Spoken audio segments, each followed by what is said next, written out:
Hello friends, myself Professor Shantai Gurmat, Department of Botany, MGVC Arts, Commerce and Science College, Mudebihala, Karnataka State. Friends, today we know about wonderful plants in the world. Carnivorous plants, the best example is sundew. Carnivorous plants are plants that believe some or most of their nutrients from trapping and consuming animals or protozoans, typically insects and other arthropods. Carnivorous plants are adapted to grow in places where the soil is thin or poor in nutrients, especially nitrogen, such as acidic bogs.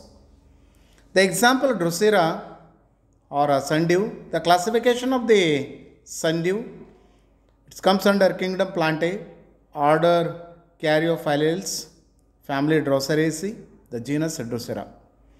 The sundew genus or Drosera consists of ore of active fly papers whose mucilage glands are born at the end of long tentacles, which frequently grow fast enough in response to prey thigmotropism to aid the trapping process. The tentacles of Drosera brumi can be 180-degree in diameter in a minute or so.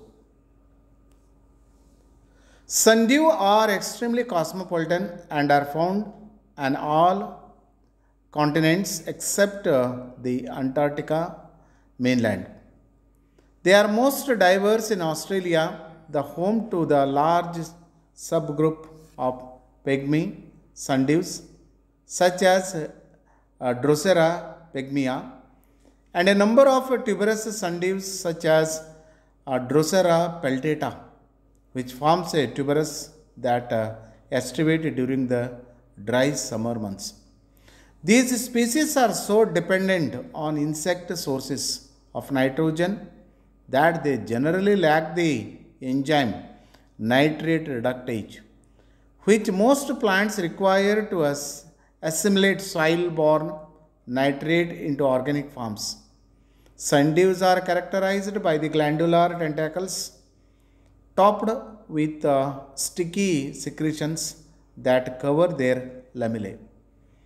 The trapping and digestion mechanism usually employs two types of glands that secrete sweet mucilage to attract and ensure insects and enzymes that to digest them, and sessile glands that small prey mainly consisting of insects are attracted by the sweet secretions of the peduncular glands.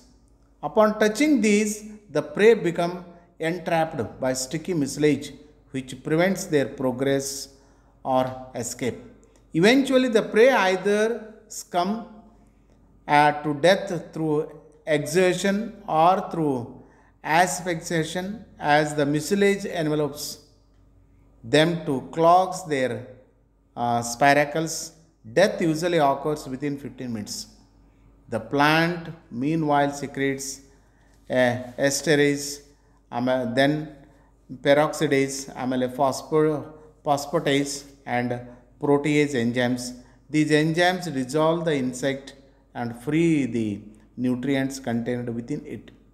This nutrient mixture is then absorbed through the leaf surface to be used by the rest of the plant. Then we know about the reproduction. Many species of sundews are self-fertile. Their flowers will often self-pollinated upon closing. Often numerous seeds are produced. The tiny black seeds germinate in response to moisture and light, while the seeds of temperate species also require cold, damp stratification to germinate. Seeds of the tuberous species require a hot, dry summer period followed by a cool, moist winter to germinate. Then vegetative reproduction. It occurs naturally in some species that produce stolons or when roots uh, come closest to the soil, older leaves that touch the ground and may sprout plantlets.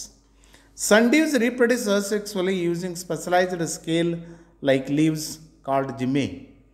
Tuberous sundews can produce offsets from their corms.